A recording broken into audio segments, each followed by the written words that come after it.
One में सुंदर पिंकू भैया और जूही दोनों मिलकर के रूही से राखी बंधवाने के लिए आए हुए रहते हैं। पिंकू भैया को पता नहीं होता है कि नाहर जी का याददाश्त चले गया है। इसलिए पिंकू भैया नाहर जी का नाम लेते हैं और रूही से कहते हैं कि नाहर जीजू आएंगे तो मुझे मिलाना। नाहर यह सुन लेता है और नाहर पिंकू भैया से कहते हैं कि तुम कौन हो, मुझे नाहर जीजू क्यों बुला रही है? मेरी शादी नहीं हुई है। तुम्हारा जीजा कैसे लगा? के पास यहाँ पर कोई जवाब देने के लिए नहीं रहता है और पिंकू भैया को भी मालूम नहीं होता है कि नाहर जी का याददाश्त जा चुका है। यहाँ पर रूही छुपाने का कोशिश करती है। रूही सोचती है कि अगर पिंकू भैया को पता चला कि नाहर जी का यह याददाश्त जा चुका है तो वह काफ़ी परेशान हो जाएंगे। इसलिए रूही कहती है कि पिंकू भैया, वह नाहर जी थोड़ा मुझसे नाराज हैं। यहाँ पर जैसे ही रूही के मुख से नाहर जी सुनते हैं तो नाहर के दिमाग में काफ़ी ज़्यादा हलचल होने लगती है और वह दिमाग पर काफ़ी ज़्यादा प्रेशर झेल लेते हैं। पिंकू भैया मोबाइल निकालते हैं और नाहर जी को रूही और नाहर के शादी का फोटो दिखाते हैं। नाहर जैसे ही रूही के साथ शादी का फोटो देखते हैं तो नाहर पिंकू भैया से ही पूछते हैं कि मेरी शादी कब हुई? इसको तो मैं नहीं जानता हूँ। उसके बाद जूही बता देती है कि पिंकू भैया, नाहर जीजू के साथ ऐसा घटना हो गया था।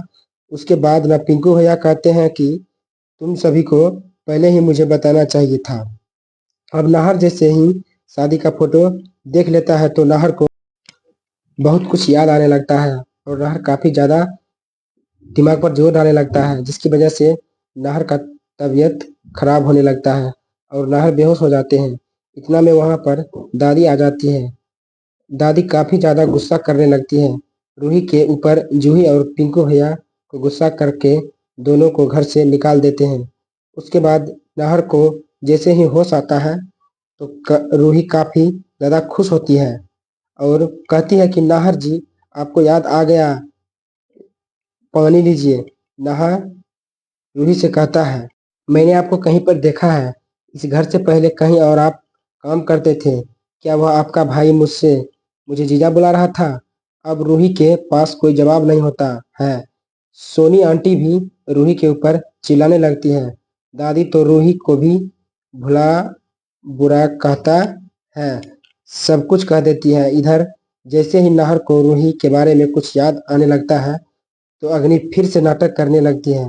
अग्नि कहती है कि नाहर, मेरे पेट में बहुत जोर से दर्द हो रहा है। रूही समझ जाती है कि अग्नि का नाटक है। नाहर जी को मेरे बारे में याद आ रहा था, जिसकी वजह से अग्नि ऐसा नाटक कर रही है।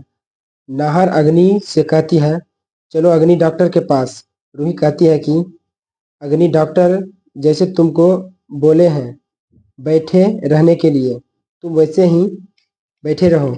यहाँ पर नारी रूही के ऊपर चिल्लाने लगते हैं, क्या तुम डॉक्टर हो जो अग्नि को ऐसा बता रही हो? अग्नि, चलो जल्दी से डॉक्टर के पास।